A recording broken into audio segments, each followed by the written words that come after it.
Salut, c'est Jules pour vous parler du 9e livre de mon défi 30 jours 30 livres. Et comme 9e livre, je vais vous parler de ce livre, 4 clés pour réaliser vos rêves avec Ho'oponopono. Alors en quelques mots, Ho'oponopono, c'est une méthode de guérison intérieure qui vient de la tradition hawaïenne. Et Ho'oponopono, ça signifie rendre droit ce qui va de travers dans ma vie en m'alignant de l'intérieur. Donc ça fait pas mal de choses pour si peu de mots, mais c'est cette idée de remettre les choses droites, dans le bon ordre, dans le bon sens finalement, à partir de ce qui est juste intérieurement.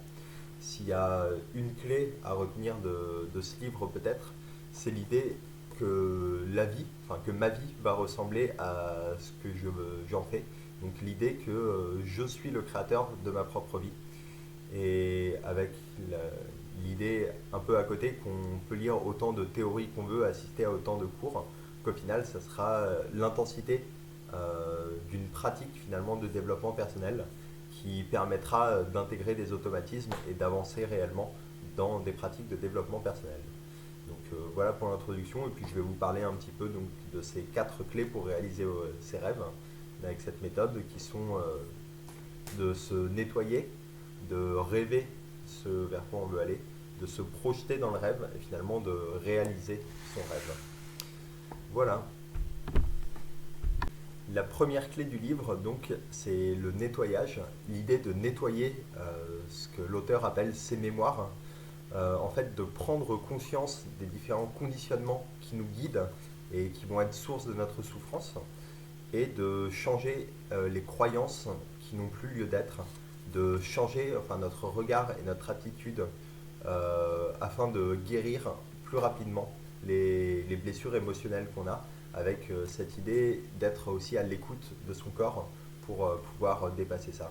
Donc la méthode qu'elle propose et donc qui vient de Ho'oponopono, c'est à partir de 4 mots-clés donc, qu'il est possible de se répéter en boucle finalement dès que ça va mal, enfin, dès qu'une émotion négative survient, pour lui laisser enfin, le temps, enfin, pour l'accueillir et lui permettre de se dissoudre, de disparaître. Donc les 4 mots, c'est désolé, qui va représenter finalement enfin, le non-jugement et l'observation de ce qui est, de ce qui se passe, de ce qui s'agite. Le pardon, donc désolé, pardon comme ouverture et comme chemin vers la paix. Merci finalement comme prière à l'univers, un remerciement et de la gratitude pour ce qui se passe, pour ce qui évolue, pour ce qui est.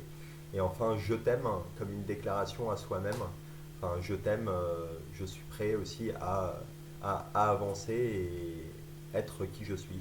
Donc les 4 mots, désolé, pardon, merci et je t'aime, qui sont les 4 mots-clés dans Ho'oponopono et qu'elle nous invite à réciter donc, dès que quelque chose de négatif s'y revient, afin de nettoyer les peurs et de pouvoir réaliser, une fois les peurs nettoyées, qu'on a les moyens de les dépasser, les moyens d'aller plus loin et de se rendre compte qu'il existe des perspectives qu'on avait jusque-là ignorées.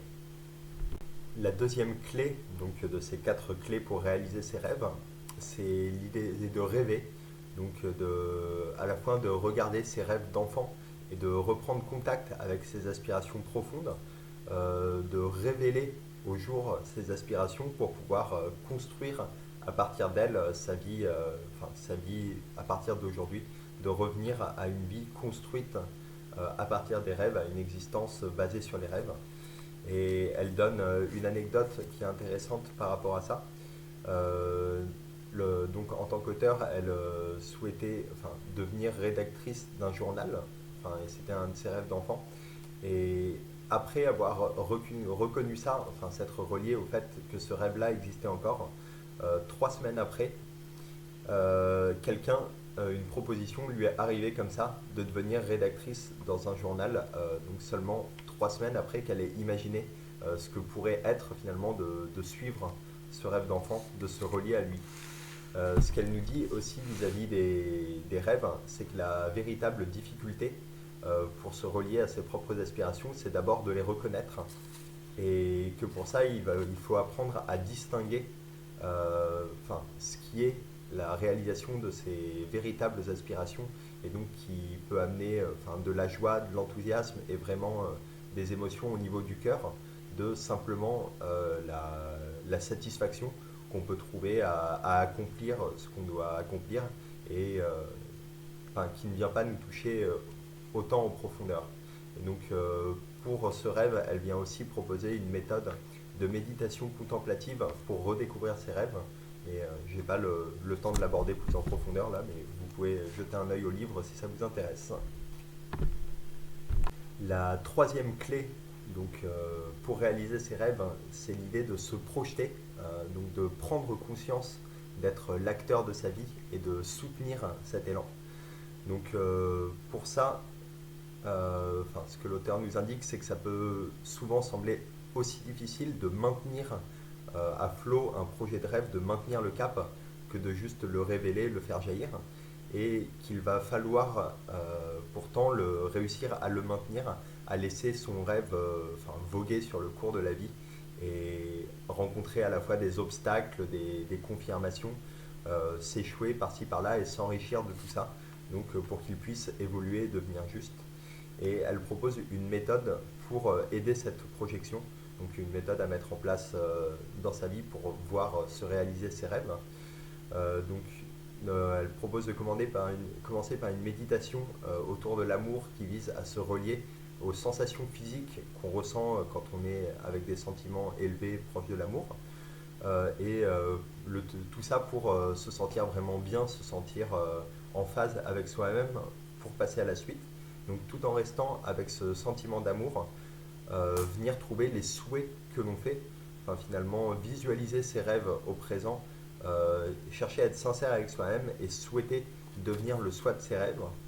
Et à partir de ça, à partir de ce souhait, maintenir le cap donc en acceptant la peur et les obstacles, en lâchant prise vis-à-vis du désir de contrôle, en acceptant ce qui arrive et en étant généreux avec soi-même, avec lorsque des émotions négatives arrivent, donc refaire cette technique désolé, pardon, merci, je t'aime, pour nettoyer tous ces sentiments négatifs. Enfin, après ce cap à maintenir, venir écouter son silence finalement, accepter de se retrouver face à soi-même, ce qui est quelque chose qu'on a souvent du mal à faire, et laisser l'inspiration venir pour trouver la voie, pour pouvoir laisser ses rêves se réaliser, et pour faire de la place finalement, libérer les croyances qui peuvent venir nous bloquer, et pardonner aussi tout ce qui ne va pas, lorsqu'on s'égare, se pardonner de ne pas toujours être aussi bien, aussi parfait dans ses pratiques qu'on le souhaiterait. Donc avec un message qui va avec cette pratique, l'idée que les doutes sont des messagers et que finalement à chaque fois que l'on doute, le doute vient témoigner qu'un changement est en train de se produire et que c'est donc quelque chose de positif. Les doutes sont les messagers du changement et viennent nous rappeler que l'on est sur la bonne voie. Donc voilà pour la projection. Enfin, la quatrième clé, c'est réaliser son rêve. Donc simplement finalement l'idée de passer à l'action, d'agir, de dire oui aux opportunités qui se présentent et qui peuvent se présenter parce qu'on a fait ce travail de libération de place et de soutien du rêve. Donc venir agir maintenant lorsque les opportunités se présentent pour réaliser son rêve, pour dire oui et que les choses puissent se produire.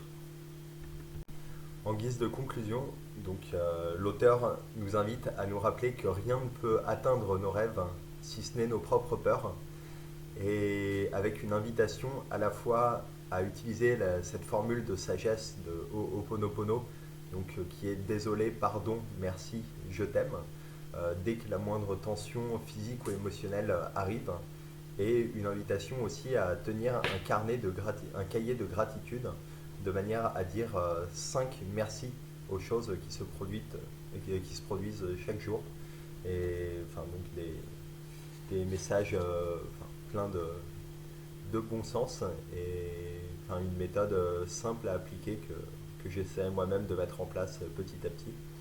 Et sur ce, je vous dis désolé pour tout ce qui n'est pas parfait avec ces vidéos.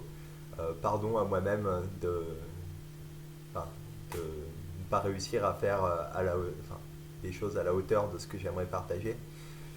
Merci à la fois à toi qui me regarde et à moi-même de faire ces vidéos malgré tout. Et je t'aime, toi qui regardes, je t'aime moi-même. Et je nous souhaite une bonne continuation et du bonheur pour la suite.